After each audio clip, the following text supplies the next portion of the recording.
Let me read a tribute from Pullenayegem to Neville. Thank you for the privilege of sharing a few words of testimony and gratitude on this occasion, remembering that the thankfulness a man who was larger than life itself. For those of you who may not know my name, is Pullenayegem, and I am deeply indebted to Neville as my pastor, a mentor and a trusted, sincere friend. I am sorry I couldn't be there here in person or on video. I was privileged and honored to have been named by him while he was still alive to speak at his funeral, Thanksgiving service in California, which I did with a heavy heart, but a thankful one. He was one of my dearest friends, and it is not easy to talk about such a man without being overwhelmed by emotion. I had the privilege of knowing this wonderful man from my early teens. My first impression was that of a strong, focused young man who had chosen to leave aside a promising career in the business world and obeyed the call on his life. To become a priest, he carried that calling with unwavering faithfulness.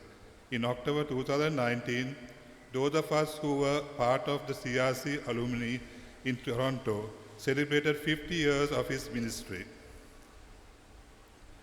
Knowing this man, you would have quickly picked up on a few things about him.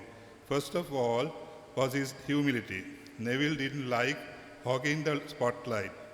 In fact, he avoided it.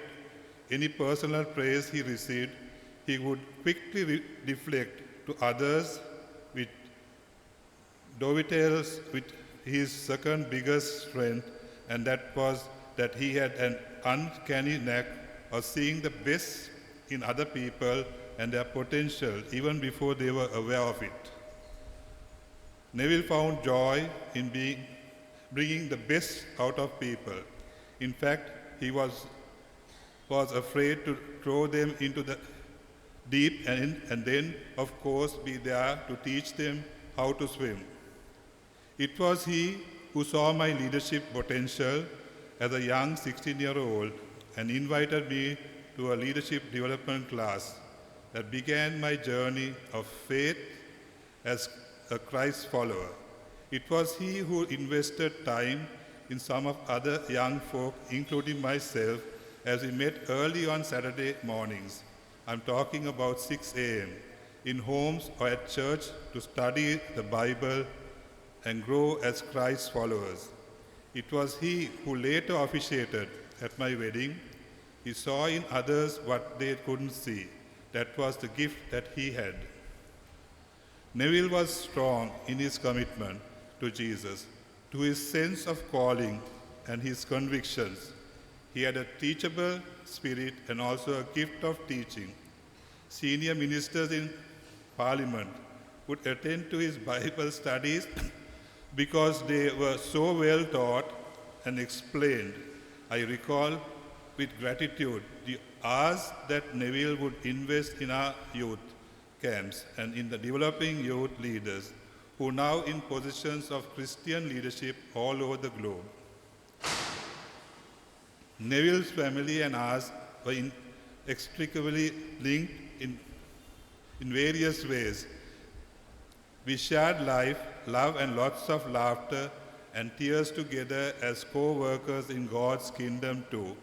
I also had the privilege of singing with him together with Reverend Crosby DeCrester and Philip Berman in a male voice quartet.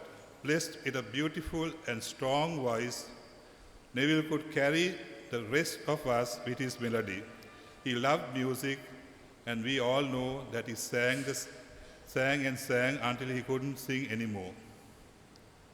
Neville's early departure leaves a gap in our world. As a friend, a husband, a dad, a granddad, and a pastor, a counselor, and just a good and righteous man. A gap that is extremely hard to fill. Neville never wavered from his faith in his Lord and Savior Jesus Christ. The words on his faltering lips the last few months of his life were that he was ready to go home to see Jesus face to face. And then, as his family released him on February 15, he went home to the words of "All who are weary, come home," being sung through his bedside speaker. And then he was home, free of pain and suffering, free to sing and dance again for eternity. Neville was many things to many people, and men of his caliber and character are not easily found. But to my family and me, he was a special person, and we miss him dearly. On behalf of Joan, my wife, Anushka, Sonia, and Jaren, my children, and myself, I say again, thank you.